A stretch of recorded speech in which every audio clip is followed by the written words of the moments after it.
Let us name the organic compound with given structure and mark the correct IUPAC name of this compound as per options provided. It is noteworthy that the structure is that of a hydrocarbon with no functional group. The longest chain of carbon atom is the one containing 7 carbon atoms.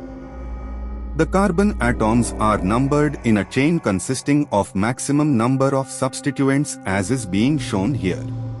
Numbering of carbon atoms should start from an end, where the substituent's carbon atom, in this case methyl, gets lowest number. As per alphabetical order, the name of the ethyl substituent should be written first. Accordingly, the most suitable IUPAC name of the compound is represented by option B of the question.